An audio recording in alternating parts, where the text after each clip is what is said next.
Up next is my conversation with Scott Gabdullin, who helps businesses with the search strategy and also teaches SEO at a university. Now, my first question to Scott was what he meant by the search strategy. I really wanted to find that anchoring point, and the answer to that question led surprisingly to a 2-hour-long conversation about search engine optimization. It is such a mind-blowing chat. You'll 100% appreciate it. You'll leave the conversation with so many takeaways and so much food for thought. You will want to take care of your SEO right away. I promise. At least that's how I felt. We talk about huge stuff such as keyword research, intent behind traffic, tools for the job, AI, how all of that research trickles down to your content creation strategy, what to worry about depending on the size of the business, and so much more. You will want to listen to this back to back, I promise. If SEO has ever been on your mind, you'll have to hear this. Scott has such a clear passion for search engine optimization tied to ROI. I mean, at the end of the day, SEO has to pay for itself. It has to bring leads and it has to bring money to the business. And that's the whole lens through which we put the conversation. It's really awesome. And I will just shut up now and let you listen to it. Okay? As always, I will see you on the other side. I was thinking where to start the whole conversation. Okay. We'll be talking about, search strategy and in between, SEO, PPC, lead generation. Maybe there'll be something about positioning, brand. It's a vast topic. Okay. But I will try to keep it on the search strategy as much as I can. Okay. And to me, a good starter would be if you could tell me, what do you mean by search strategy? Like on a high level, what is it? Whenever we start on a new project, right? So let's say if we get a new client and whatnot, what we really like to do is we like to go through the exercise of figuring out what we call an SEO landscape, right? So when it comes to search, whether it's SEO or paid advertising, it's all based on existing demand, right? So someone has to search for something on Google in order for you to monetize that, grab that traffic, bring it to your traffic, and then do whatever you need to do. And so you don't have to reinvent the wheel. You can look into the actual data. And so a lot of times we'll start with an extensive keyword research. We'll look at tens of hundreds of thousands of keywords, boils them down to something keywords that are actually relevant to the business, right? So something that's bottom of the funnel, middle of the funnel, top of the funnel. It's not as black and white in real world. Obviously, nobody is. Sure. I'm straight on the top of the funnel, right? Educate me. It's never as straightforward, but we do try to kind of break them down into those categories just to understand what type of content to create, what type of landing pages, right? Or types of pages in general. So bottom of the funnel, you need something that's more landing page type, right? So coming out of web design world, you obviously know the importance of creating something that's built for conversions. So bottom of the funnel, middle of the funnel will be very much conversion focused. Middle funnel to top of the funnel will be very much education focused. And so now you have to map keywords to those stages and say that, hey, someone is searching for what is web development. We obviously know that they're not ready to buy. We just have to give them education via text, via audio, via video, whatever formats and mediums we can integrate into that copy, the better. And then kind of try to nurture them to go further. So are you interested in web development services? Do you want to do them yourself? Great. Here's education. Are you looking for someone who you want to partner up with? Great. Let's do business together. And so you nurture them down that funnel. And so a lot of times strategy will be figuring out what that content calendar would look like, right? For long form content, for landing pages, for comparison pages, like one brand versus the other, or let's say QuickBooks alternative. We've ranked in the past with companies that I used to work with for QuickBooks alternative, whatever alternative, right? So those pages work really well because you already know that the person has a solution already that they're using, but they're not happy with it. And so why not to position yourself? Why not to place yourself in that consideration set, in the mindset of the customer, and basically say, hey, you don't like QuickBooks? Fantastic. We've got a solution for you that's better, right? And so SEO strategy will be all figuring out those types of opportunities. But there are a lot of opportunities. It really comes down to, what's really important to the business, like which ones can we implement and get some quick wins. So that's going to be kind of short-term, priorities. And then anything mid to long term is going to be, there is those SERPs, search engine result pages, are quite competitive. So it's going to be a long-term play. We'll need to do a lot of internal linking. We'll need to maybe build some external links, do some PR and whatnot. And so all of that is going to be part of the strategy. But everything, in my opinion, in my experience, starts with a good, solid keyword research. Many opportunities, more opportunities you can find, the better. Right. Right from the start, we create a spreadsheet that looks at every single opportunity that we think is good to create for the next 12 to 24 months, and then go and execute on that, as well as looking at what the client already has on a website. Right. Can we repurpose it? Can we delete some of it if it's too much fluff? Right. We still want to make sure that it stays on topic, stays within the niche that the client is in, just so that topical relevance is clearly seen by Google. That make sense? It really does. It's a very good answer, and thank you. And I have lots of questions, so get Let's ready. do it. Right. I'm very glad you mentioned this short-term, long-term. I will get back to it later because I think there's a fine line to find there. Yeah. Because of it, essentially you need those quick wins to sustain the business, but you can't be investing in quick wins all the time. You have to play the long game. Yeah. But we'll get back to it in a second.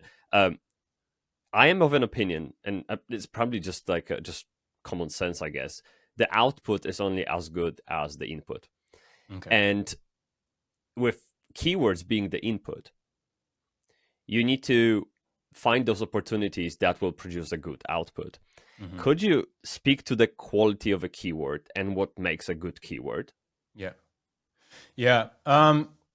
Great question. So when we look at keywords, the best keywords that we can go after are the ones that are very much, let's just stick to the funnel, bottom of the funnel, the ones that are conversion focused, right? So I think in the age of AI, especially, a lot of that top of the funnel stuff can be answered by AI itself, right? So when it comes to education, information, they will do a pretty good job over the long term.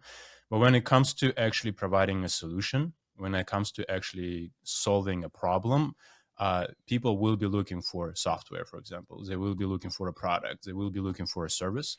So those are the ones that are highest quality in our opinion, right? And when we look at those keywords, we always try to make sure that those keywords are exactly relevant to what the business is trying to sell, right? So if a company sells project management solution, quality keywords will be the ones that have to do with, best project management software or project management software, just as a keyword itself, right?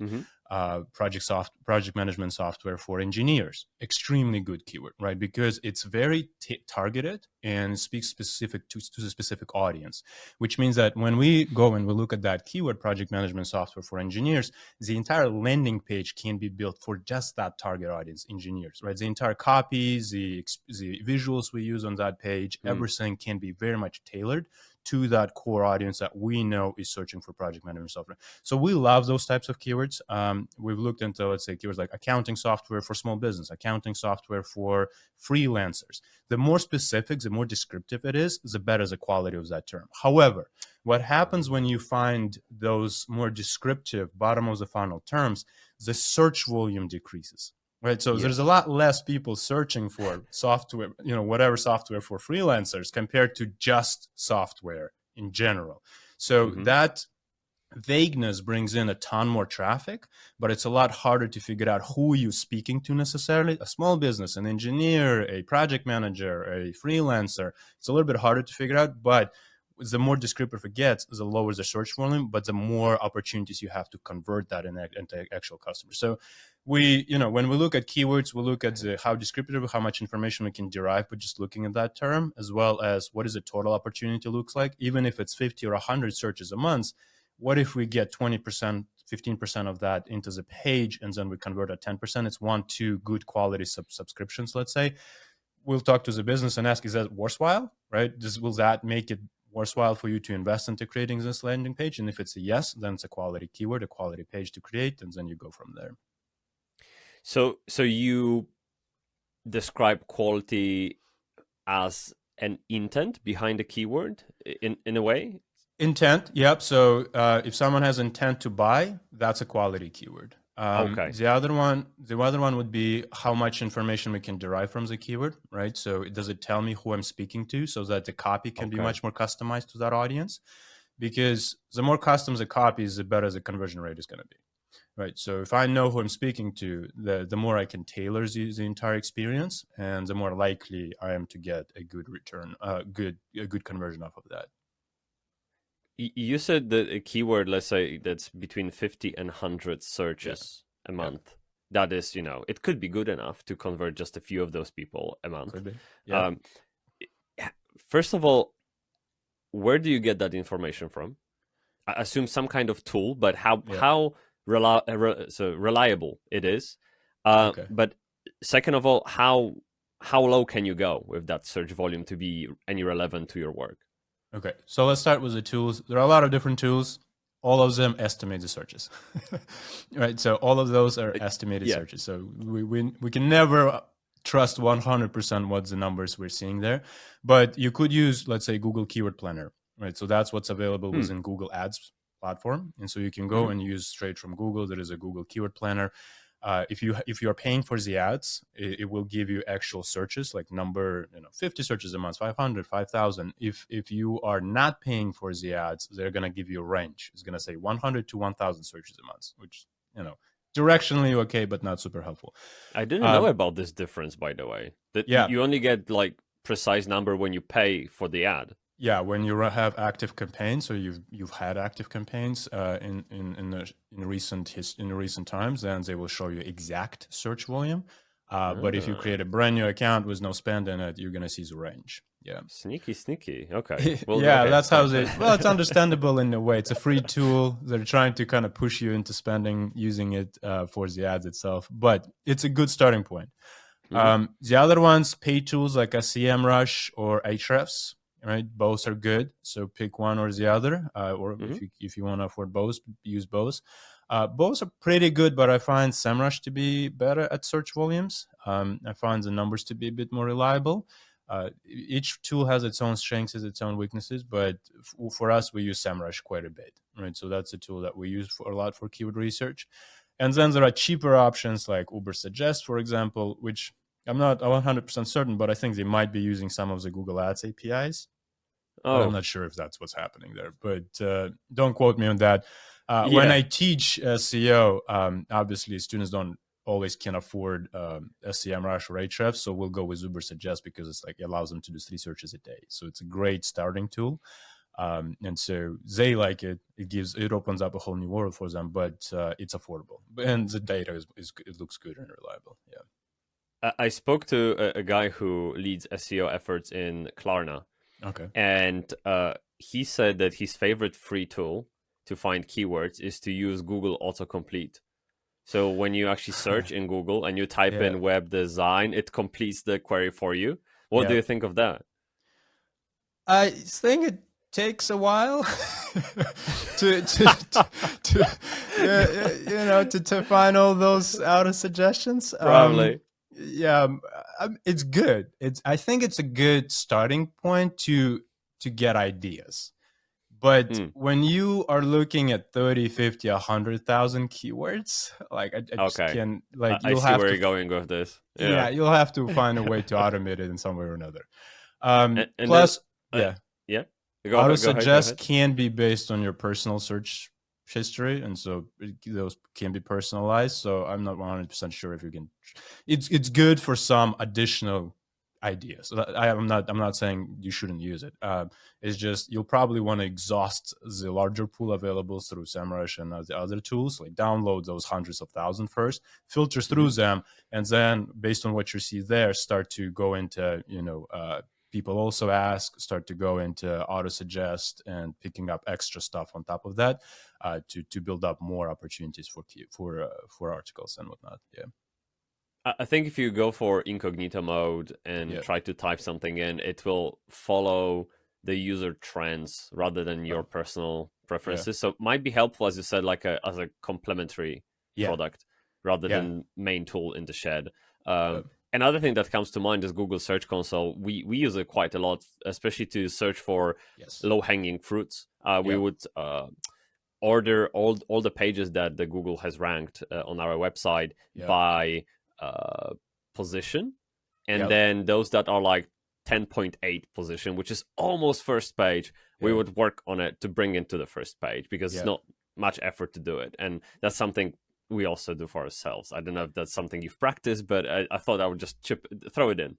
Google Search Console is #1 tool you should be using for any kind of optimization once you do have content on the website, right? So once you have content, once you published a lot of content, what happens is that, like you said, you can look at keywords that your pages are ranking for. And so if they're, you have to filter by a page first, then filter by a keyword for the specific keyword you're trying to go after.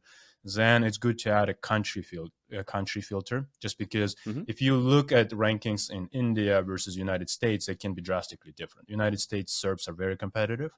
And so quite often we'll find that our rankings in the United States are, lower than the rankings that are in India, for example, right? And so as a result, you want to filter those. Now, when you've done those things, yes, you look at it and you try to, okay, what trend are we seeing? Are we seeing downward trend? Are we decreasing in rankings? Or we're seeing upward trend? So we're improving. So what can we do further to improve our performance? However, that's to optimize existing content. What you can also do is you can look at that page that you filtered by, and then look at all the keywords that you don't rank for very well. Let's say position 50, 60, 90, right? And so you take those keywords that you don't rank very well, put them into Google, search for them, and see what kind of results come up.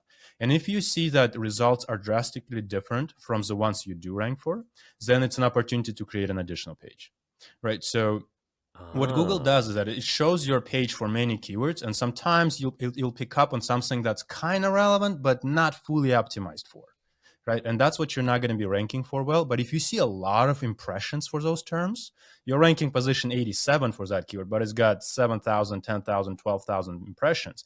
That means people are searching a lot, right? Yeah. So what if we create a whole new article and we rank for that term and we grab those impressions on those clicks? That's also how you can do keyword research with using Google Search Console, but you need existing pages on your site in order to do that. Wow, that's actually pretty great. Yeah, I love that. Google Search Console is highly underutilized, in my opinion, in the SEO community.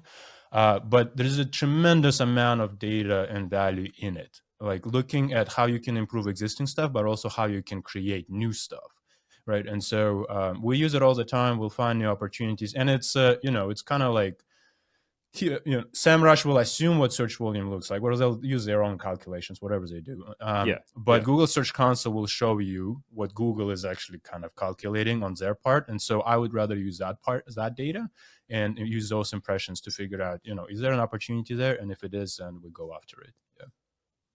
Yeah. Imagine if you're ranking on the 8th page and you have 7,000 impressions. Yeah. What would it be like if you were on the first page, man? Exactly. That's just crazy numbers. So totally worth the investment, I think. Yep. But the thing is with keywords, for example, think of web design, and I guess it goes back to my question about how niche is to niche.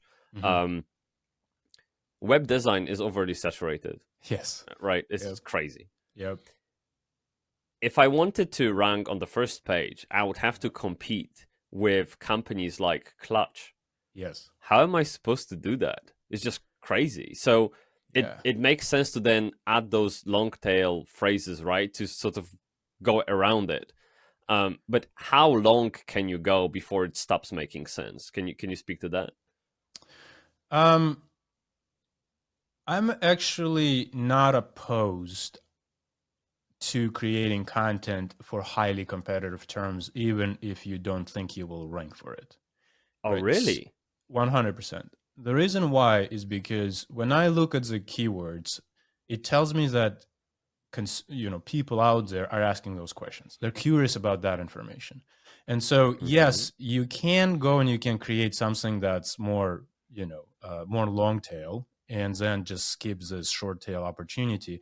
But what if those people who come off the long tail, they browse your blog and they still have the question to which you did not want to answer, or didn't want to write an answer just because it was too competitive, right? Like they still might be curious about that, and you can still use that as, hey, here's more articles, related articles. And let's say, what would be a keyword? Give me a keyword on web design. What would be top WordPress web design. WordPress web design? Let's say, well, it's a bit more transactional, I think, but okay. yeah. So how to set up blog on WordPress? Okay, how to set up blog on a WordPress, right? So if someone is searching for that and you look at that and you say that, you know what, it's too competitive, we're going to be competing with WP Beginner and all those other folks who have been there for centuries, right? Like, should we even should we even bother with that? And then you're like, well, let's create another article that talks about WordPress, but we just skip this article altogether. Okay, so you brought someone else through the other keyword that has to do with WordPress. But what if that person still has a question about how to set up a blog? What if they're still curious about it, but they're already on your blog? Can't you drive them to that content, to that article, by saying, here's a related article, learn how to set up your own blog on a WordPress, right? And so you then bring them to that piece of content. For me, it's more about education. And even if customers come from other keywords, they might be still curious about the article that's highly that you did not want to create for because it's too competitive. That's one. And two, when Google looks at it, it's probably going to ask yourself a question, or at least I would. You're talking about WordPress, but you're not answering a very, very good topic that you should be answering. You know, like, what's wrong with you? Yeah. Do you have WordPress authority, right? And so I would still put it in. I would still create that piece of content, and I would just put it into the long-term opportunity. I would say that, you know what, we're not going to rank for it, let's say, in 12 months, if that's a beginner set, whatever it might be. It might be 2 years, 3 years down the road kind of opportunity. But what's going to happen as we write more content about WordPress, we're going to include internal links back to this article. We're going to talk about this article in all our other, low-hanging fruit opportunities. And then over time, this article is going to build up authority. And algorithm might change, updates might change, or you might, sometime you might get links to that article and whatnot. And over time, it might actually start to rank, because SERPs shift, competitors shift around too. And so I always think about SEO as a long-term play, and I don't want to leave holes in my content map on a site. I want to make sure that if we're talking about WordPress, if we want to be expert on WordPress, we should just answer every single one of those questions, put them on a website, and use that as an opportunity to educate a customer, and then over the long term to rank for those terms when that happens. Make sense? Okay, just to reiterate on that. So you say, if you want to be considered an expert on a particular topic, you create almost like a mini site or a knowledge base with all the possible questions that people might have. And so that way, a user that enters one of those articles, they stay within the knowledge base. Yes and no. Like, I wouldn't want to go and answer every single question that doesn't necessarily have the searches. Sometimes there is zero search opportunities there that are worthwhile kind of creating articles about. But if I know that if someone is searching for how to set up a WordPress blog and that gets 20,000 searches a month, like, there is no reason not to have it. Clearly, there is demand for it. And I can take that article and I can use it for social media too, right? I can be like, hey, I've got an audience on Facebook, and I can share this article once every quarter and be like, hey, folks, just to revisit the topic of WordPress blogs, here's our all-time favorite. Feel free to check it out. You could run ads against it on Facebook too. You can use it in your email newsletter. I just want to think about content outside of the SEO box. Like, not everything needs to necessarily rank on day one in order to justify that as an opportunity. Right. If it ranks in a year or two, that's okay. We're still going to make the most of it by utilizing it across other channels. I just need to make sure that there is actual volume there, that people want an answer to that particular question. If I see demand for it, there is no reason not to have it. One obviously downside is going to be you have to spend money to create it. So if you can justify the expense and you can then utilize that strategically across all different channels, there is no reason not to have it, in my opinion. It also helps Google understand that, hey, you're answering this question, you're answering that question that people search for, and we know they search for because they have impressions data, they have the search data, and they're basically saying, yeah, you're establishing yourself as an authority on WordPress topic, right? And so I would go for it as long as you're staying with that WordPress topic. I wouldn't go and create a glossary for everything, like every single tiny thing. What is I don't know. What is whatever small, tiny nuance of WordPress? Like maybe I would not go for that. But if Sure. I know that there's a ton of searches, I would 100% use that as an opportunity. Yeah. This reminds me, Wikipedia doesn't Wikipedia do the same thing? Every article has like hundreds of links below that links to each other. They That's do. very similar. Yeah. Their intent was, I don't know if they ever built Wikipedia for the purposes of ranking on Google. I think the objectives was always to create just a knowledge base, right? They wanted to be a knowledge base of everything that there is going on in the world. And they've done the job, arguably, right? They've done the job. And Google relied on Wikipedia, not because they're doing great SEOs. They relied on them because they have this editorial process that ensures information is somewhat correct. And Google kind of used that as a result. So Google happened, in my opinion, after as a side effect of doing a good job at Wikipedia. I think so too. Yeah. Yeah. So Wikipedia did a really good job with creating comprehensive information on about pretty much everything, and then Google learned from them how to structure information so people can actually use it. Exactly. They used it for knowledge graphs. They use that for entity understanding. And so I think as businesses, we have to approach content in a similar way. It's like not everything is about SEO or Google, right?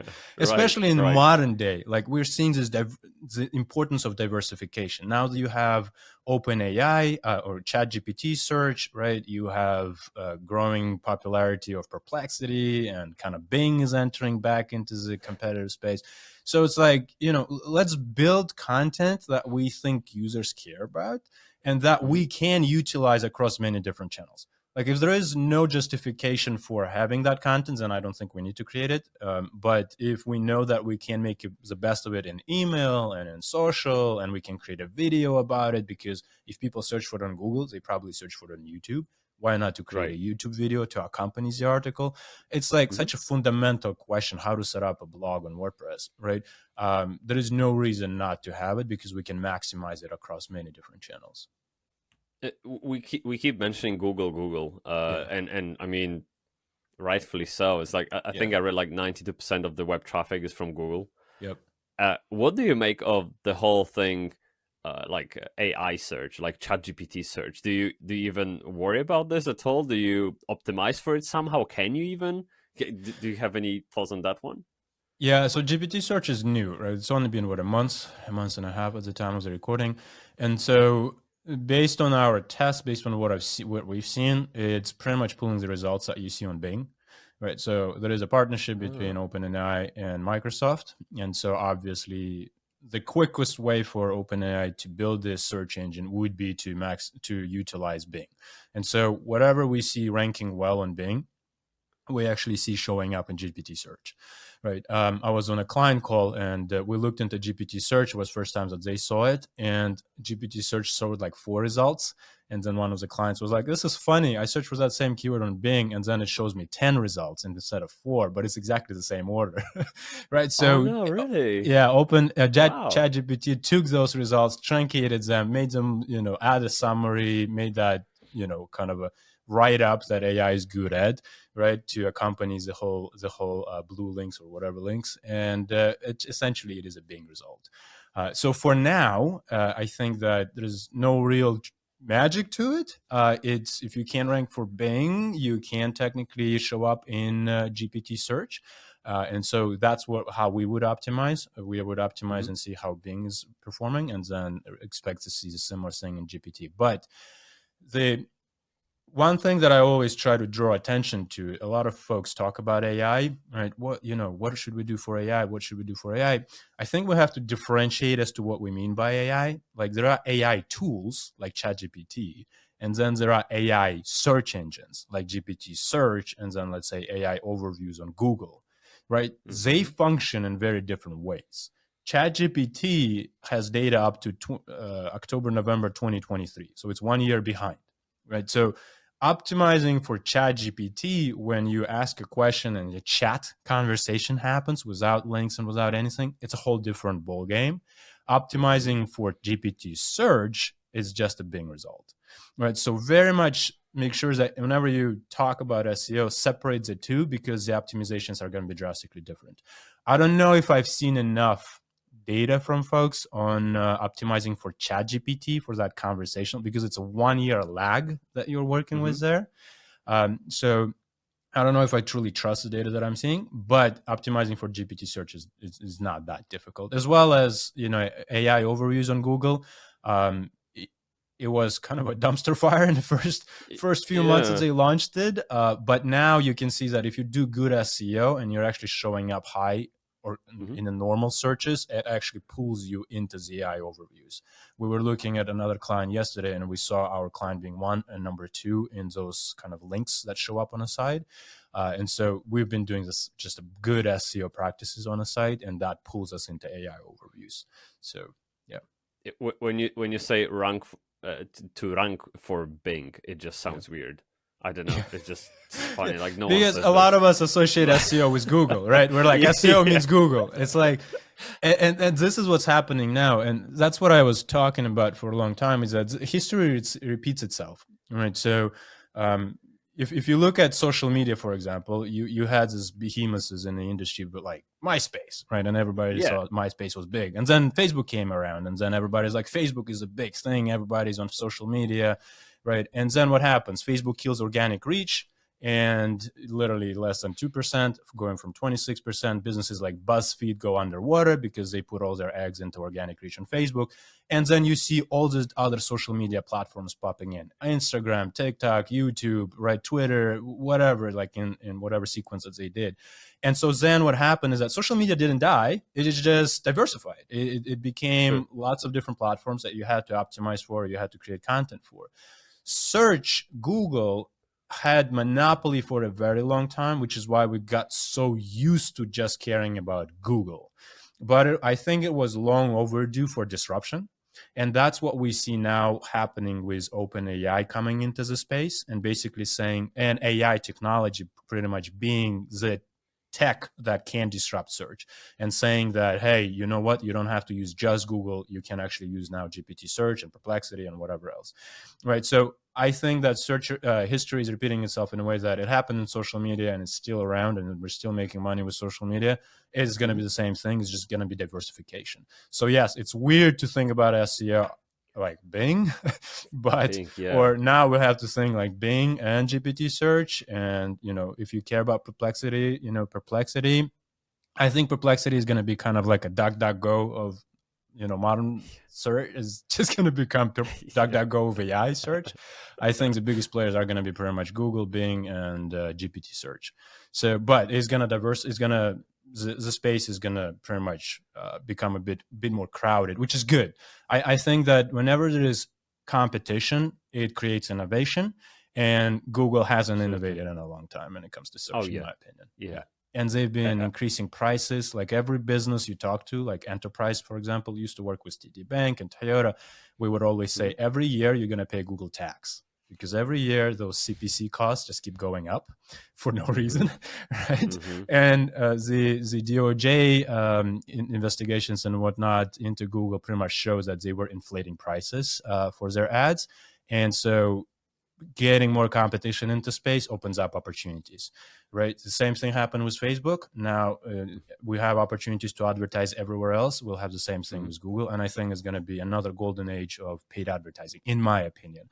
Anyone who's looking at the paid advertising entering into it, I think it's going to be hot, and it's still hot now. It's going to be even better moving forward. Yeah, I agree. Google is is getting too close to being a monopoly, essentially, and they might already be. It might already be, and even though we have those antitrust laws, and technically we have alternatives. I mean, let's be honest, right? I mean, try using DuckDuckGo for a second and see how happy you are.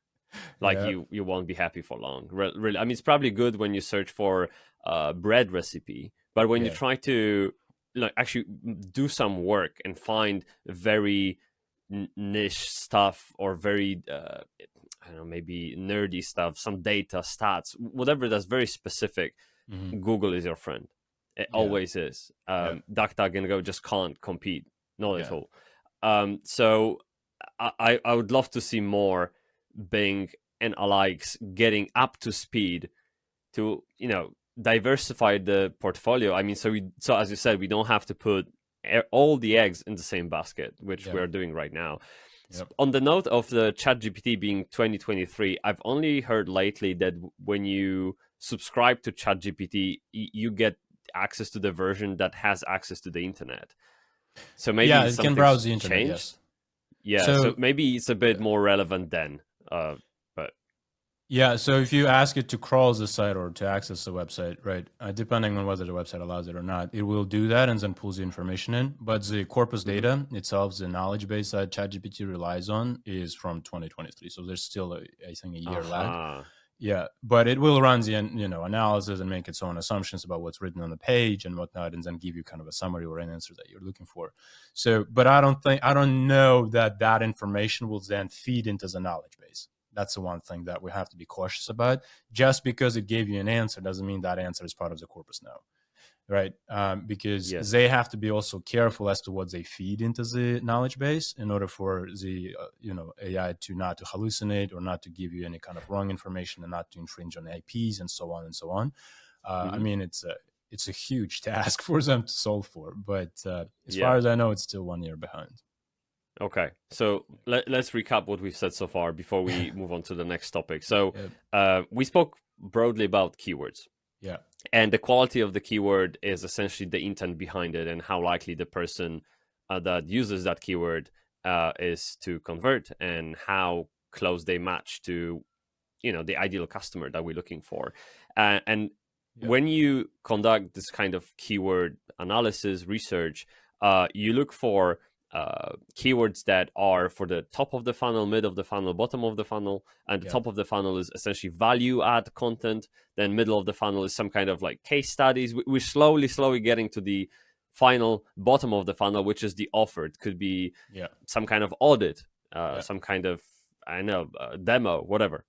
Yeah. So, and then obviously you have to consider Google as the primary, I guess, traffic provider, but you also have to keep in mind other search engines such as Bing, because now they are tied in the same bed essentially with ChatGPT, who uses their data to provide traffic to your For the website time as being, well. yes. Yeah. Yeah, for the time being. Yeah. Yeah. So we have lots to choose from.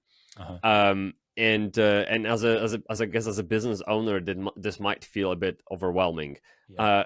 Can you, first of all, before we dive into any kind of practical tips, etc., could you try to explain to me what's different in approach for small business versus enterprise business? How should they think of SEO depending on their stage? Yeah. So to simplify, to kind of boil it all down, it was the way I teach SEO, for example, there's three things to it. There's content, there's link building, and there's technical, right? So all of those can be important but at different stages of your business or website growth, those three things are going to have different priorities. So let's say when I worked with KPMG as a client in the past, large business, right? They were targeting 142 countries and languages. So they had this whole international website, right? Wow. They had a ton of backlinks, right? They had a ton of content, right? So KPMG as a brand, they get all this exposure from, news and everything. They do all sorts of case studies and whatnot. So that, everybody will link to them at some point or another. So when it comes to websites like that, quite often SEO will be less about building extra links and is going to be more about solving technical problems. How do we make sure that Google can crawl the pages? How can we make sure that the crawl is efficient? How do we make sure that we're not blocking anything? How do we make sure that any internal linking that happens on that site is optimized for us to rank and kind of make sure that the content is very well written? So content and technical kind of become a big part of that, right? On an enterprise level, on large websites, especially technical. Solving technical problems is half of the job on SEO, enterprise SEO. As you start to kind of go down the size of the business, going to middle size businesses that have fair, middle not huge websites, but big enough websites. There you start to look at more into content play, right? So technical is not as big of a problem. You probably can solve it because, the website is not as big to deal with. It's probably built on some very friendly CMS, whether it's WordPress or Webflow or something along those lines, where you can at least do some automation in the back end and whatnot.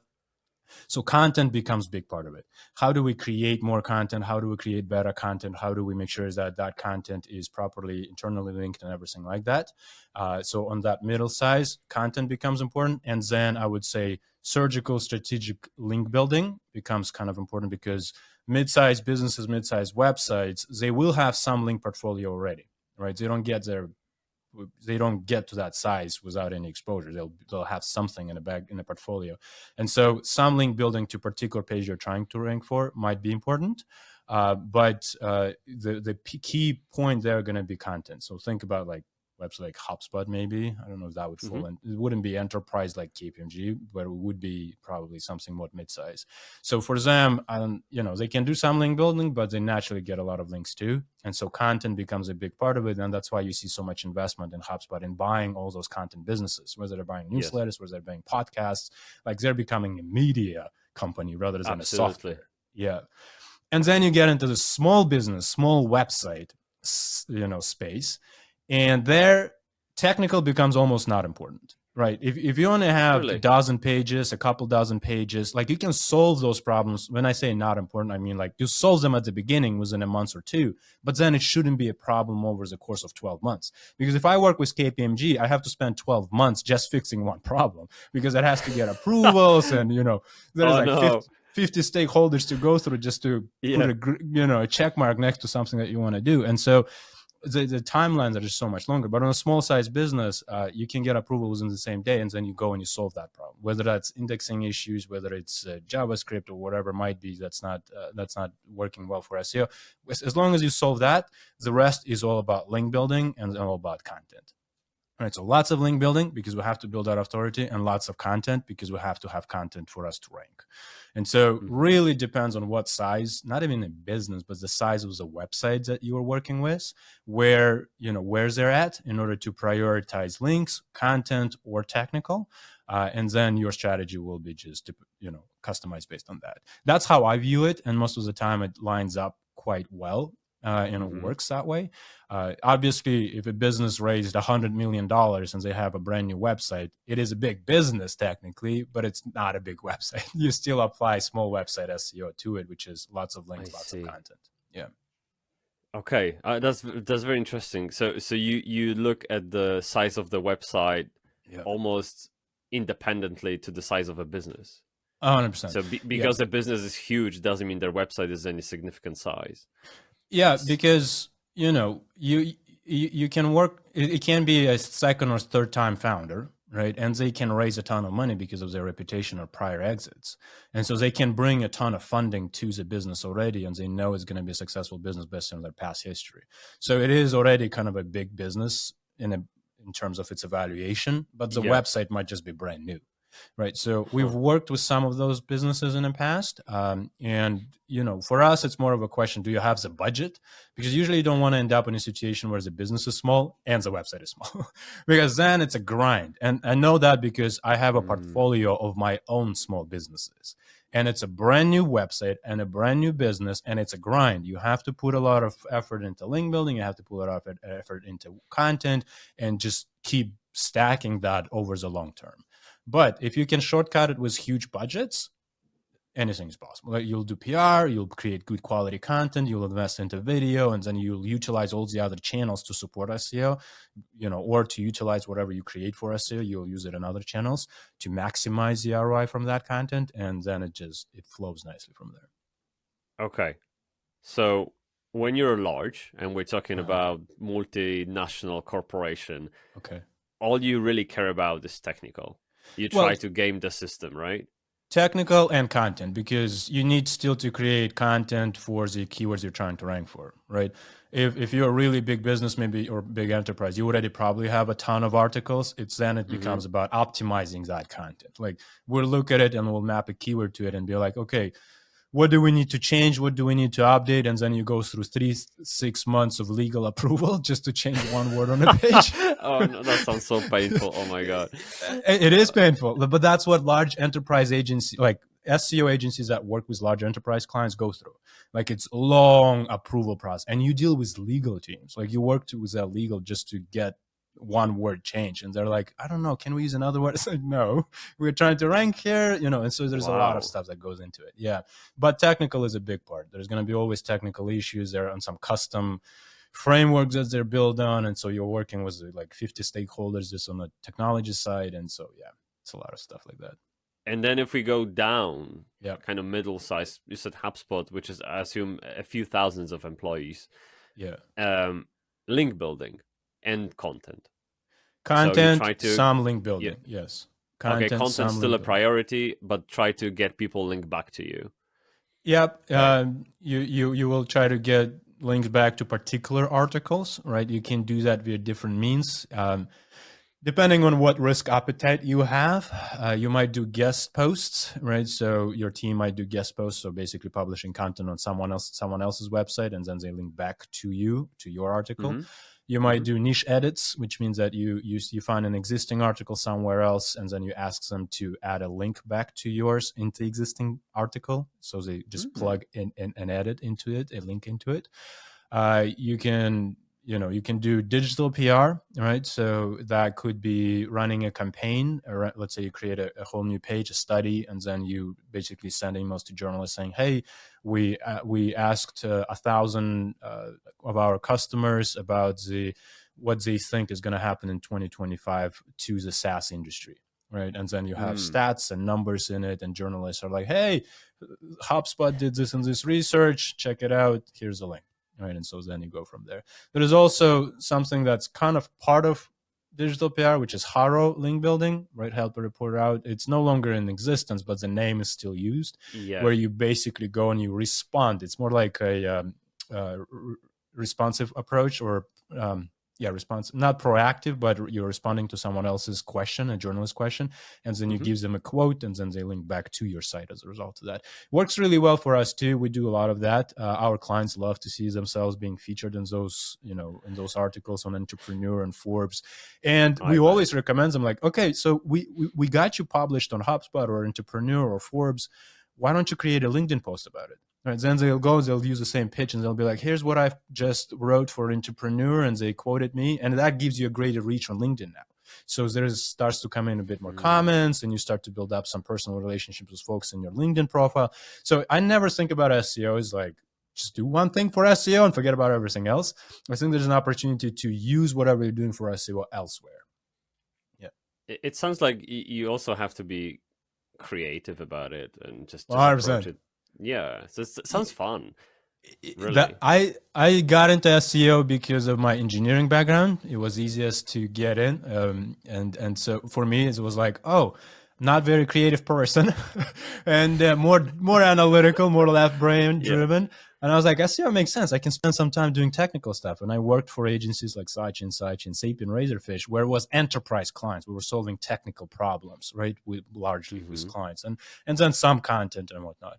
And then I really got into, learning from other teams, like paid advertising team and social media teams and content teams, and learning that right side of the brain. And I was like, marketing in general is interesting.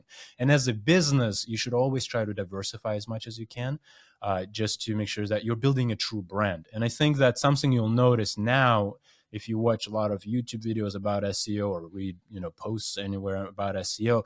With the rise of AI, what's happening is that we're starting to realize that back in the day, we could build more links and we can create content and we could manipulate Google for rankings. The better AI gets, the more sources of information or signals it's going to start to analyze, right?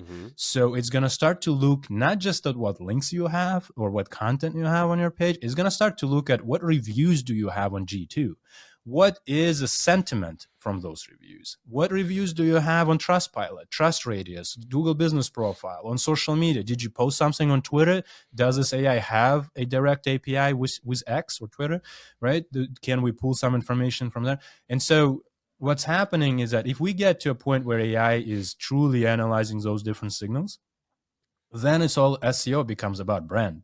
You have to It build a does. brand because you Yeah. have to be now everywhere. You have to be omnichannel, right? And that's where I kind of look forward to, is because I think that focus, too much of a focus on just links and content, it still will work. No, it still works now, but I think it makes it more interesting where now you have to focus on doing something that's outside of just manipulating content, and doing, now you have to work, on reviews and getting your customers to have a good experience and leaving those reviews and going more omnichannel as a result.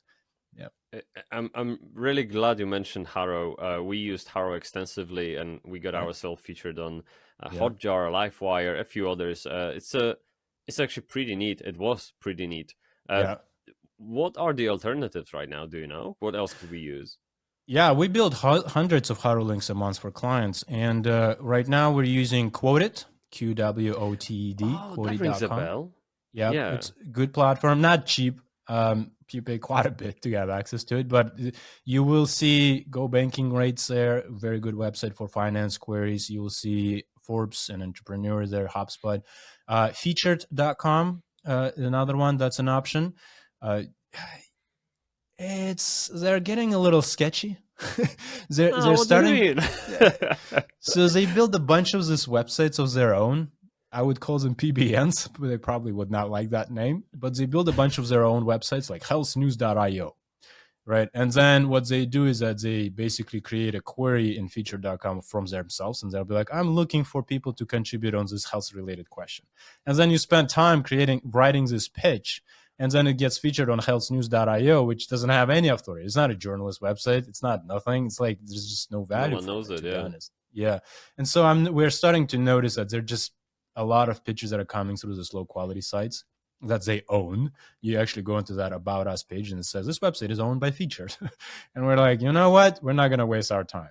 But there are still good journalist publications on Featured. So you just have to be very picky. Don't pitch to everything. Just pick the ones that are good, like HubSpot and whatnot, and go there. So Quoted, Featured. There is sometimes folks use Source Bottle, I think it's called. So that Huh. one is still around. Help a B2B writer is actually a pretty good one if you are in web development, marketing, anything digital. There's actually quite a few questions that comes through just related to SEO and web design and AI Hmm. and stuff like that. So that's a good alternative for marketing types of links or keywords or queries. What else do we use there?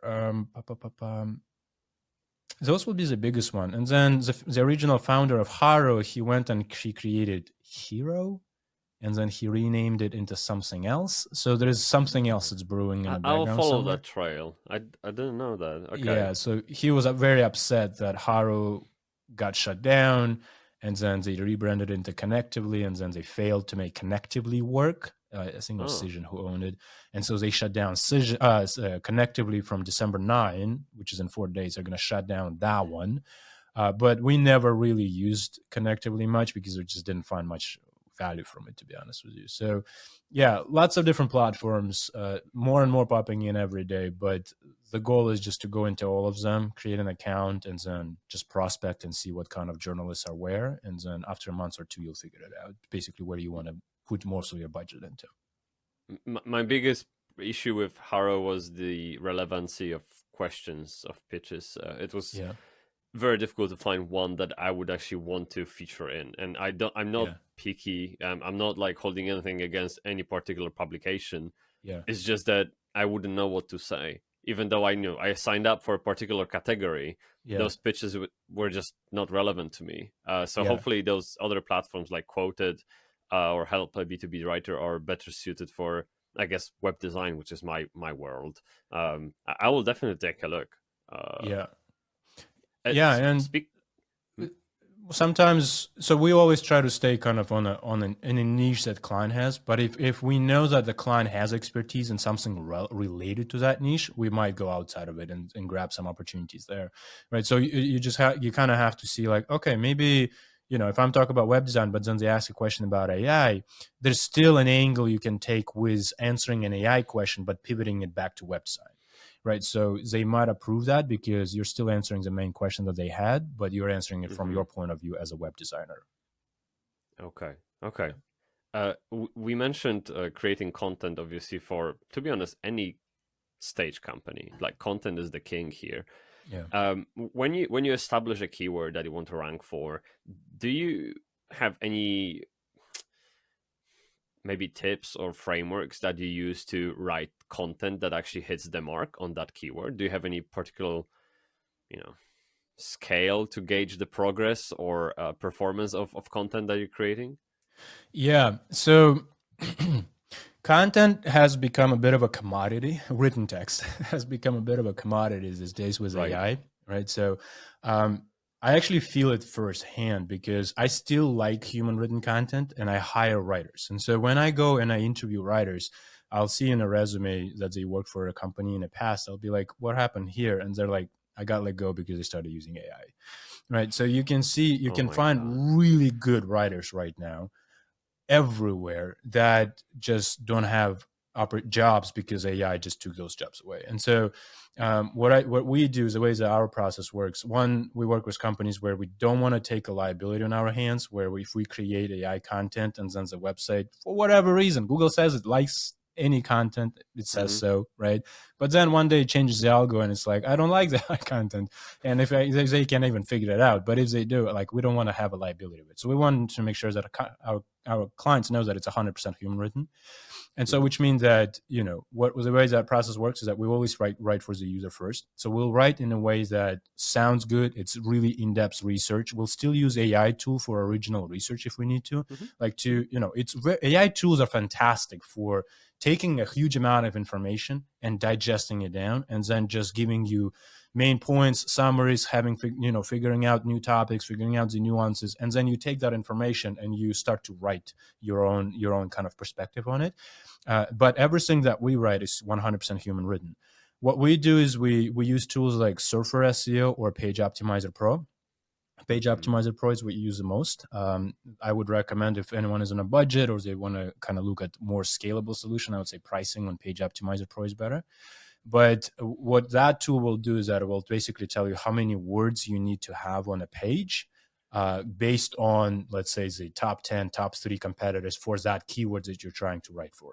So it will give you the links, and then it will tell you how many times you need to mention different variations of the keyword based on what's happening on the first page of Google. Right. So already gives you guidance so that you're not guessing what is the keyword density, how many times to mention this versus that. Do I need variations? Do I need LSIs? So everything gets mentioned everything is given to you within the tool itself. And then what we do is we write for the user, but we make sure that the keywords are in it. And sometimes my guys will be back and they'll be like, this tool tells me to write 2,500, but I'm at 1,900 and starts to feel fluffy. And we're like, okay, Yeah. don't write any more. Stop. Okay. Right. Make sure that it's at 1,900, but it's a solid article and there's Yeah. solid information, solid in research. Let's publish it. Right. We publish it, and then we monitor it, and then we see where the rankings is moving, in which direction.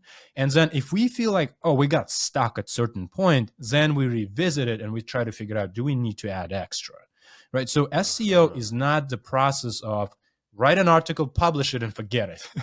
SEO is iterative process. You publish it, you write something, you publish it, then you watch how it trends. Then when you start to see that it's plateaus, stops growing in rankings, then you come back, you optimize again, then you monitor, then you see where it's moving. It's moving up, great. Can we do more? Optimize, keep improving, optimize, keep improving, and you keep doing it over and over again. So that's what, Iterations, basically. Yeah. yeah. And like when we write 30,000, 60,000 words a month for a client, what happens is that we'll write, let's say, 10 articles. And then when we write the 11th one, we go back to previous 10 and we try to figure out, is there opportunity to internally link to the 11th? So you constantly revisiting your old stuff in order to publish new stuff. That's how we approach SEO, is because in our opinion is that it's not just about publishing new stuff all the time. Like, oh, here's a new article. It's also about looking at what do you have in your library already, and how can we link to the new article? Is there a natural placement there? And then keep improving and interlinking and building that kind of topical map across all the content. But you should never stop optimizing your content. It keeps the library keeps going, and so the amount of work keeps growing as a result of that when Yeah. it comes to optimizing that content. And sometimes you will have to take your articles that you wrote 6 months ago, and you'll have to rerun the tools to see if it's still relevant, because algo might have changed, and so the results might have shifted, and as a result, the place, the keywords, the density might have changed, and so now you have to go and redo it slightly to make sure that it still has a chance to rank. Right. So, Man, it sounds like a proper full-time job. I mean, no wonder people search yeah, for you and hire you for the job. It's just, look, I'm a founder of a company. I have no time for this. What yeah, would you say to a person like me? Like, where should I focus first, at least? Like, with a few hours a week. yeah. Help me. Yeah. I'm a strong so at the beginning of my career, I was like, I want to learn everything. And I think Yeah. it's okay at the beginning to try to learn everything, because it gives you a really good grounding in kind of understanding what goes into different things. Like, well, I want to learn a bit about paid advertising, and you start to get exposed to paid advertising, and then you learn about SEO and content. And you're like, you start to connect the pieces and how those different disciplines connect to each other. But over time, as the business grows, you have to figure out a lane and stay in it, and then find specialists to do the rest, right? So if your business benefits from SEO, I think a great idea is to either have someone doing it full time for you in-house, or to have an agency do it for you full time externally, right? There are pros and cons to both solutions, right? So in-house talent, in my opinion, is very hard to find. So the reason why I'm saying it is because it tends to be expensive. Really good SEOs, they either run their own thing already, right? And so they don't want to work in-house, Yeah. or they're really good and they're really expensive. So it's going to be a big investment, which is why going with the agency route is a pro of going with the agencies, because you've got good talent. They spend the time training the talent, right? That's what agencies do, with a lot of time just training. But you're getting it at a discount because the cost is distributed across many different clients, right? So now you don't have to hire someone for $120,000, $150,000 a year, let's say an SEO salary in-house. You can hire an agency for $60,000, $80,000 a year, but you're getting yourself 5-6 people working in the background, because the cost is the same idea probably with web development agencies is similar too. And so, yeah, as a founder, if you have a knack for writing, you should 100% write.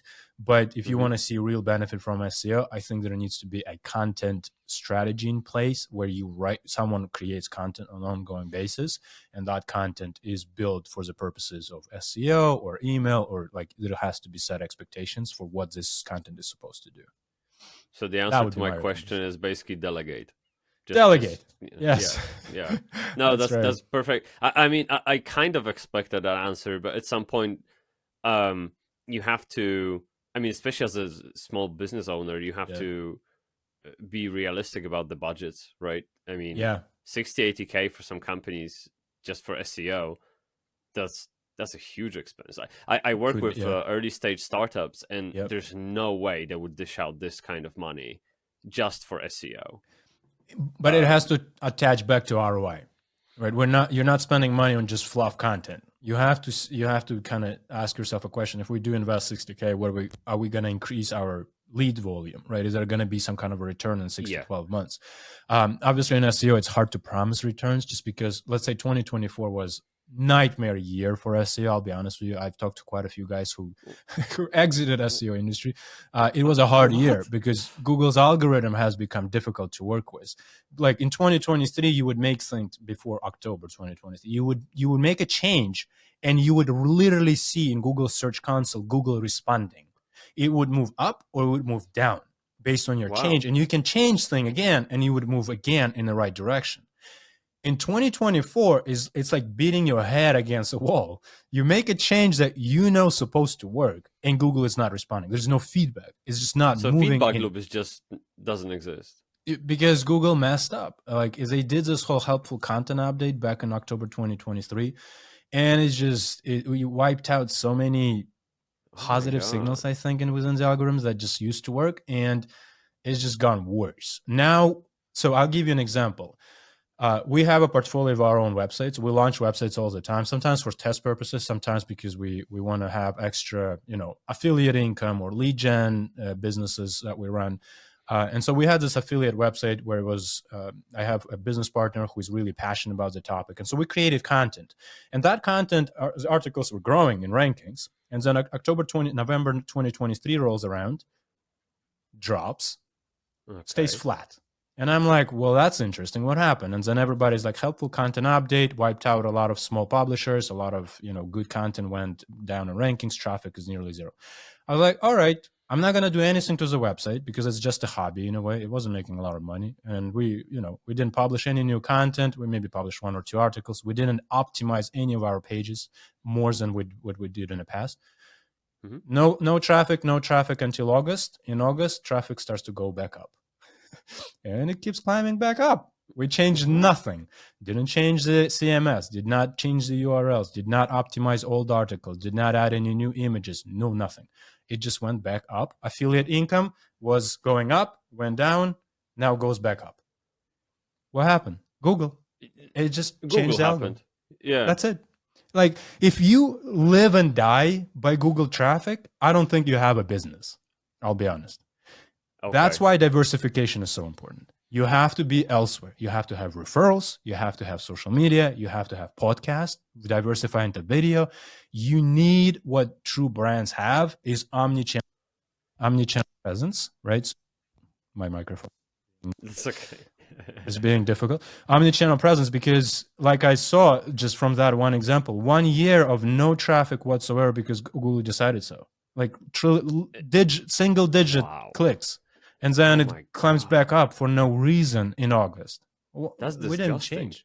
Yeah, it is disgusting. And it was scary. And in a way, it was a wake-up call. And I was like, okay, so it's just not how we want to operate.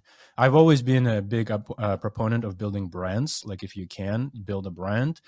And so now we're just doubling down on that. Like, we want to go more into podcasting, just like you're doing. We want to do more video. And I think as a founder for you, right, you're asking a question of like, how can I create so much content? I think a better idea for a founder is to create video content, which is what you're doing. Oh, I love video content. Video is going to be huge. Video is huge. And I think it's just such a good use of time.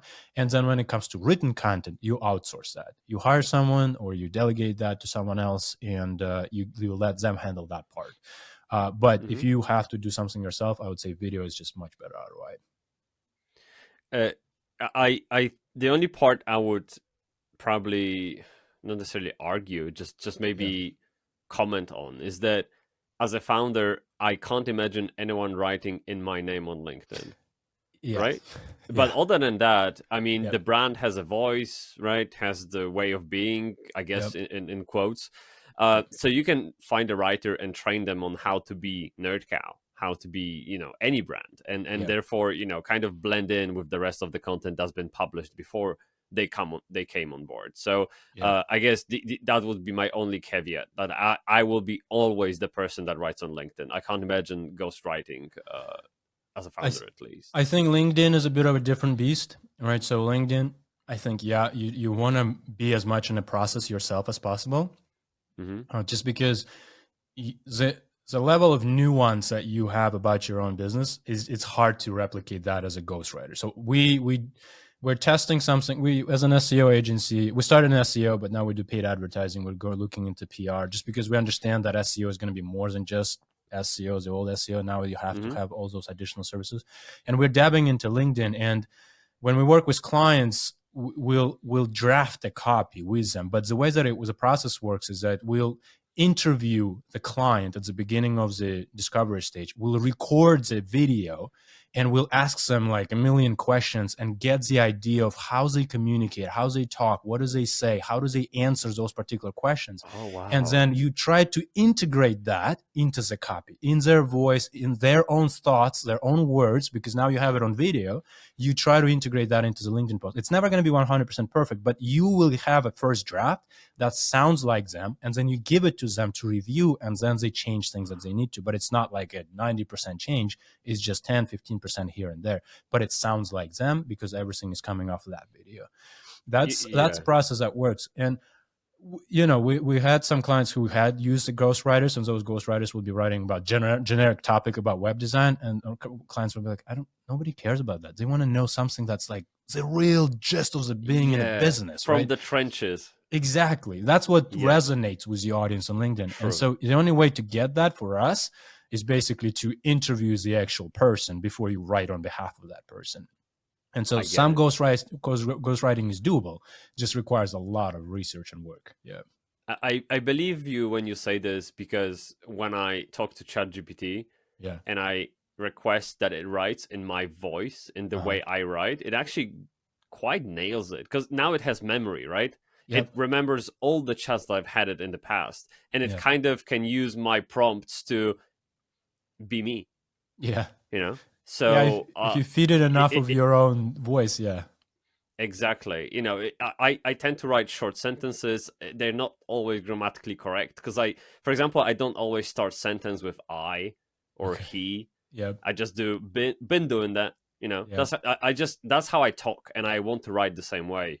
And so ChatGPT has to purposefully sacrifice, the proper way of writing just to be me, and it does actually pretty well. It's not, again, as you said, not always brilliant, but it's 90% there, which is quite impressive, to be honest, for a bot. It's a bunch of code replicating me, if you think about it. That's pretty great.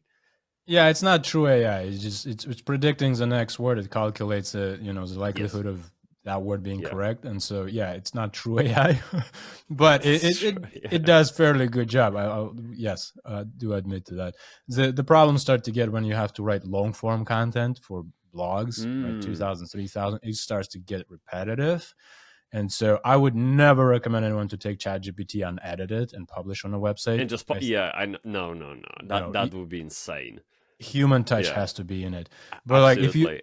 Something interesting that happens in the agency world is that if you work with those larger clients, enterprise clients, they actually have contract. They have sections in a contract where they basically they tell you to never use AI, right? So there's going to be there's going to be a point where it says, like, you as an agency, you're not allowed to use AI for any of the work that you do for us, essentially, in a legal language. The reason why is because they're trying to make sure that they don't get sued for any violation of IP that might come as a result of your AI usage, right? Because always the legal reason. Yeah, they don't want you to do that. And the other thing is probably if they want to use AI, they could use it themselves, right? So they're probably looking for more creative stuff on your end to come out as a human. That's what they pay you premium buck for. But a lot of companies are doing that now on the enterprise level as a legal protection, and just something to watch out for. Final question before we move to lead gen, which is again back to the conversation of short-term, long-term gains. What do you think of, because you spoke about content writing and the body text, but what about title and meta stuff as well? How do you work with those? How do you nail them? So I always kind of separate. I'll say the most important thing on a page when you just look at the page is going to be your H1 heading. Right, so H1 heading is the most important heading, and that should be only one on a page, one H1, and that's where you want to make sure that your keyword is included. Now, that can be a variation of the keyword. You don't have to say best accounting software. You can say that's what you're trying to rank for. You can be like top rated keyword accounting software for a small business, whatever it might be. So you can create a variation, and then the rest was a kind of content goes after that. H2's important, but then you have body copy following the H2's, and then you have H3's that become less important, much less H4's, and so on. But what's not visible on the page is a title and meta description. That's what you see in a code, and then you see on the search engine result pages. Title is very important to include the keyword, and we like to get the keyword as close to the beginning of the title as we can.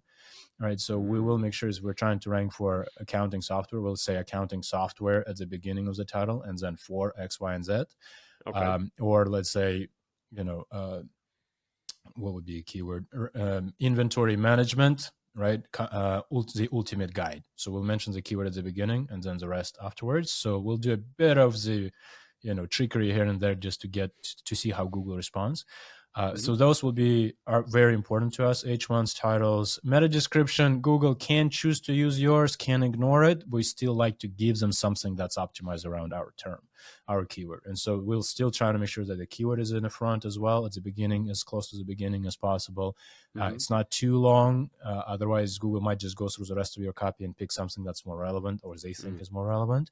But you don't really have full control over meta description. Sometimes they'll put something in that they think is better based on click-through rates and whatnot. And so if that's what happens, then that's what happens. So those will be more like tactical on-page stuff, but none of that is ever permanent. You have to come back and you have to change things again just to see how Google responds. And that's what I mean by this year being hard, is that we change things and we see nothing, no feedback. It's like, come on, Google, give me something, move. And sometimes you're moving down, it happens. There's a page starts moving down the rankings and you'll do all the best things possible to it. And it's just, you don't know why. Used to work and it doesn't. It just keeps going down. And we did a funny thing. We're like, okay, well, this article seems like it's optimized. Screw it. Let's just rewrite the whole 3,000 words. And so then we put a new writer in place, rewrote the whole thing, published it, and guess what? It just went straight up in rankings in Google Search Console. The position, average position, shoot up. And I'm like, so Google, it's not even that Google cared whether there's keywords in the page or whether it's the right, word count. It just wanted something fresh.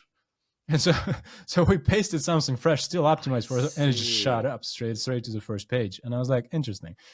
And we see that happening quite a lot in this year, is that you do a lot of work on existing old content, not moving up quite a bit as much as you used to. You publish brand new article, shoot straight up. As long as it's well done and good SEO is done on it, go straight up. Like you can see traffic just keeps climbing. The old stuff, it just keeps struggling. And I was like, well, do we have to now go and rewrite everything? Like that's essentially the mindset that we have now. It's like, well, if we can't move the needle by making small changes, we now have to move the needle by just rewriting the whole thing. And so it's a heavier lift, but my theory here, a hypothesis, not data backed, didn't do any study on it, so take it with a word of caution. But I think that Google is feeding a lot of the data to AI, and they're trying to feed a lot of fresh data. And so when you rewrite stuff, they assume that it's new and fresh, and it just has more likelihood to be picked up. I don't know, somehow. And so that helps with rankings. We ran tests on a few articles like that, quite a few, just go straight up in rankings when it's freshly rewritten, and that's what we're doing now. Yeah, it's almost like content has some kind of expiry date on it. It just feels like it. You know what? As a web designer, you probably created blogs where they'll have dates in the articles, right? It says published or updated. Yes. We have a client. The same articles as before. They had dates in the articles. The same articles as before. The only thing we changed was we updated the layout of the actual articles, how they look. So it's got a refreshed UX, UI, looks better, layout. And then what we did is that instead of having published date, we put updated date, right? And so when we update them recently, that date is going to get picked up instead of the one that was published originally. Yes. Guess what? The blog went up 250% in traffic. You're fucking kidding me, really? That's it. Google picked up on I would say, code change that it's fresh, and then the date change. And the date, yeah. And straight up 250%, and it's still holding. It's holding for a couple months. I was to ask you if when you, let's say you brought the example of actually rewriting the whole thing. I was going to ask you if you actually changed the published date to now, or you do leave it in the past. So we did both tests. We changed the published date. It didn't move the needle as much. We rewrote the whole thing. It moves the needle more. And changed the date as well. So I don't know, like we just have to run more tests, but it's hard to be like, hey, client, let us take 3 months just to run some tests and not see results. Yeah. Oh my God. If you see something, you just want to go hard on it. And, but what's happening is that right now we have another client that's refreshing their blog. And so if we refresh the blog, the code goes live, and then I see 250% increase, I'll go to every client and be like, let's refresh the blog. Do the same. Yeah, maybe it's not the content, maybe it's just the dates changes and the code just feels fresh. Whatever, let's just go all in. Oh man, this year has been It's been interesting. You're really Some having fun over there. Oh my God. Not really stressed. It's been the hardest year. I still have all my hair, I think, Yeah. but getting close to to a point where it's tough. But some SEOs, we didn't do it as drastically as others. What they would do is they would take the blog and they would change the URL structure. I don't like doing it because as soon as you change the URL, everything changes, because all those external links you got to your old articles, to old URLs, now they have to pass through 301s. I just feel like that's too drastic. But they say that the traffic starts to go up. Some even change domain names, like at small project websites. They get hit by an update for no reason. They change the domain and then they see the same articles basically going up in rankings, right? And so we don't want to do that on client websites. Obviously, client cannot move to a whole new domain. Not reasonable to ask for that. But what we've seen is basically, updates, the complete refresh of the article works. Changing update dates and some of the code on a page seems to work, even if you don't touch the content itself. And so now we just have to figure out that delta. Where is it really that's making a difference?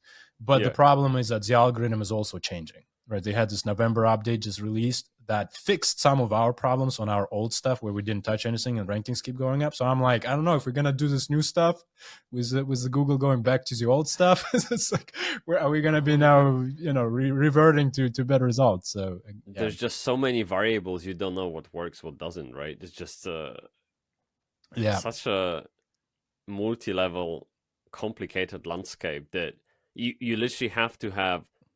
You have to be making one change at a time. Yeah. Because if you make 2, 3, 10, you don't know what actually helped, and you can't replicate the success elsewhere.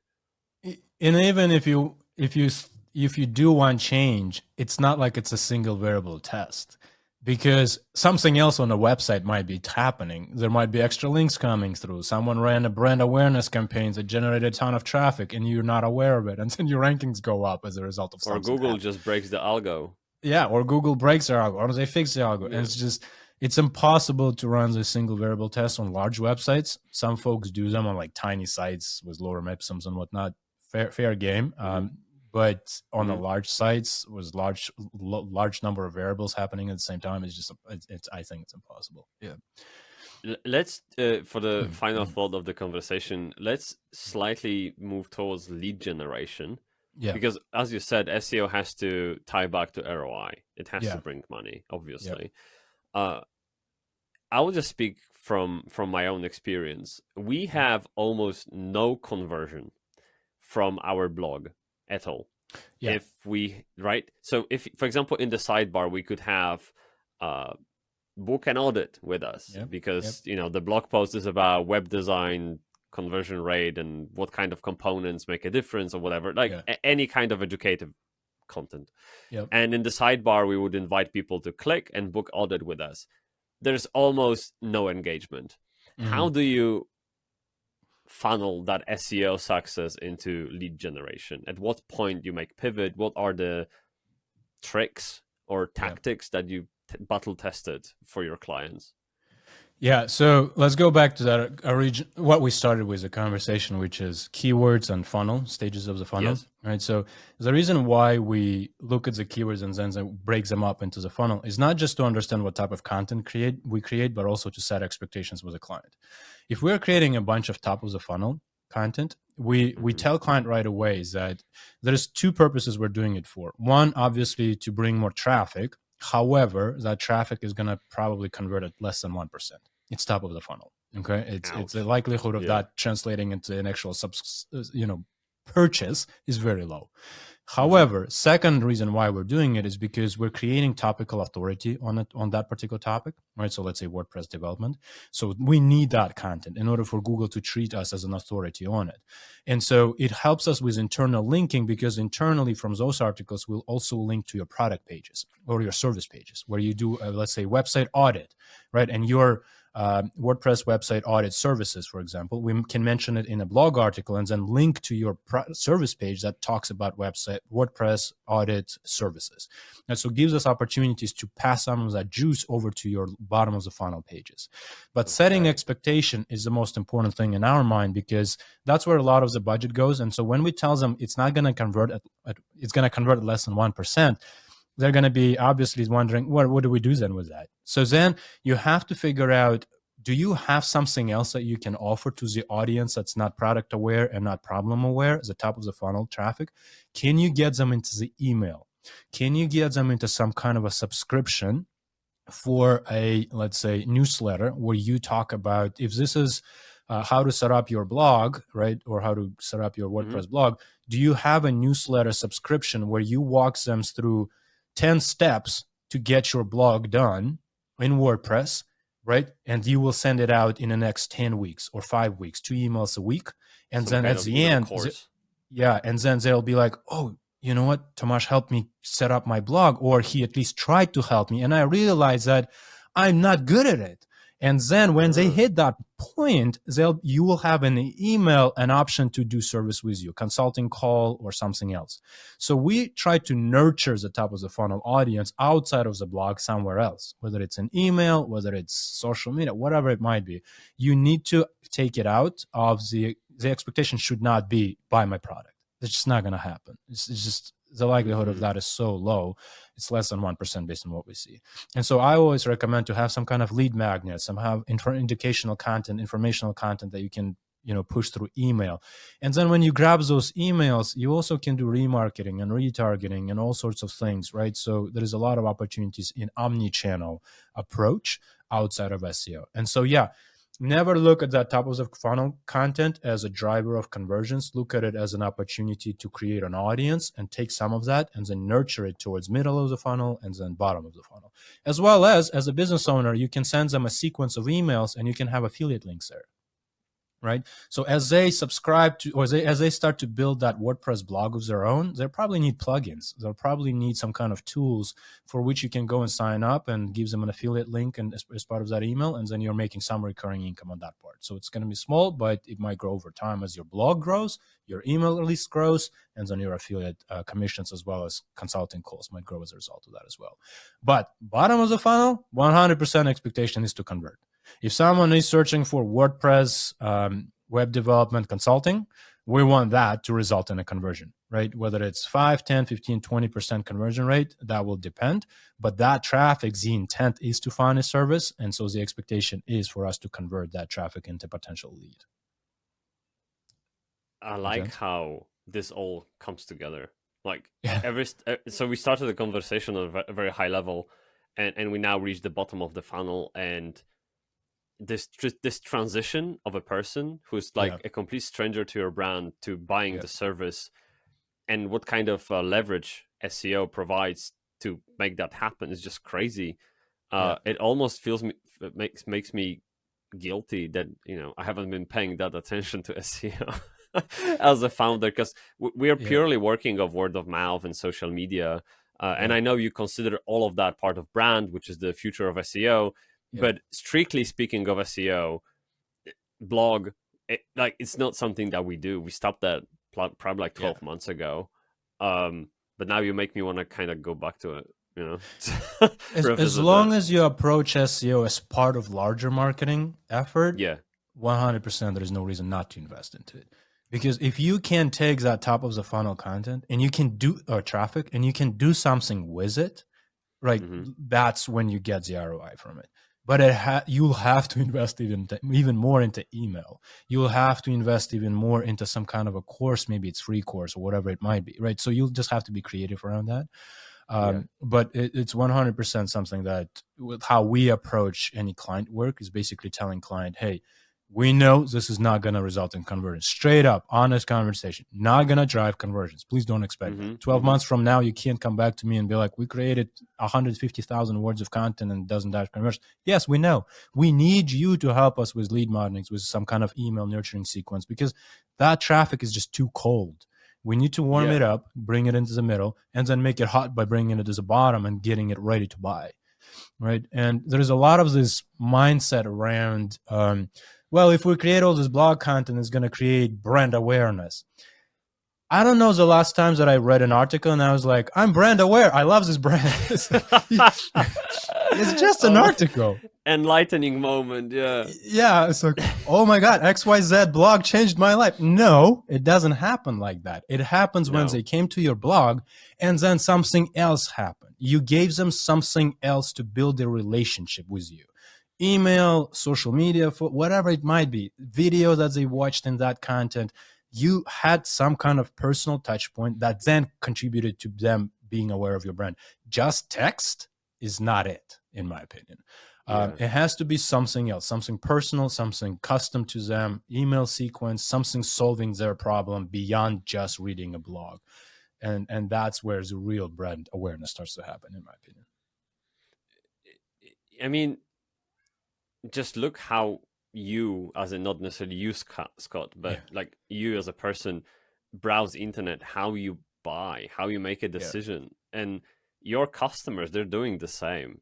Like, no one reads a blog about setting up WordPress and then immediately buys the plugin which advertised that blog, right? It just doesn't happen. You're absolutely right. So just be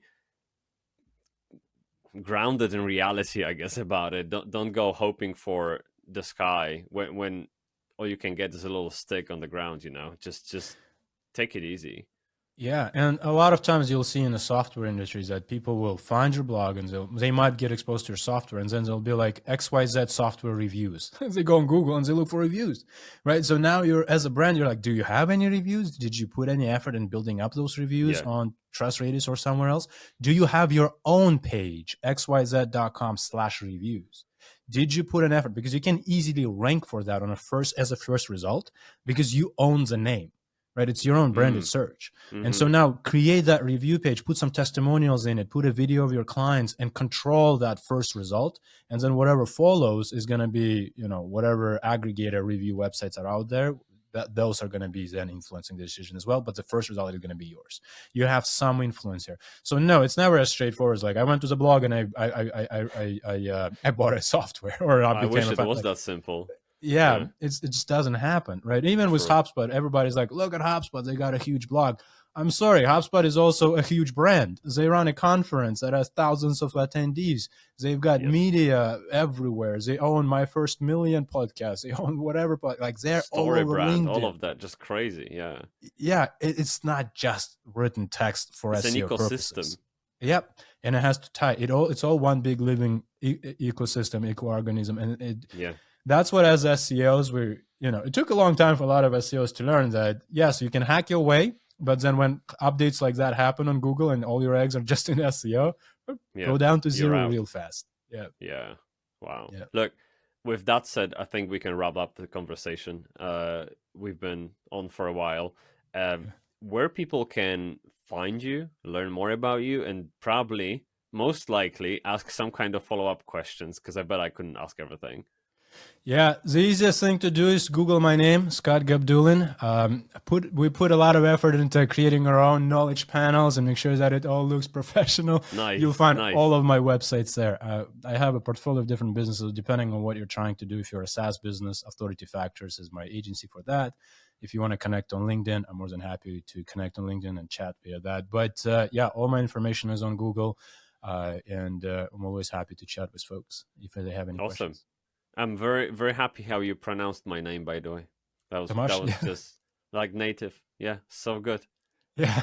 Well, Eastern European influence. I did grow up, I was born in the Soviet Union, so I spoke Russian, and the sounds and the letters are similar.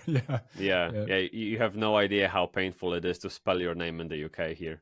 Oh, yeah. Just crazy. Yeah. I feel your pain. And they don't know what's happening. Yes. Yeah, I feel your pain. My name is not the easiest either. Yeah. I find it easy, but again, I'm Eastern European, so that makes sense, right? Look, thank you so much. That was such a pleasure. Thank you, Scott, again. Really mind-blowing stuff, and I would love to have you again and maybe talk a little bit more about PPC, because I know that's also a huge part of your work. Yeah, we love PPC. So let's catch up later. And again, thank you very much, man. I appreciate it. Thank you so much for having me. It was a great pleasure. And I hope your audience found it helpful. Thank you. Thank you for listening to my conversation with Scott. To support the podcast, please consider leaving a follow and sharing with your friend. Thank you.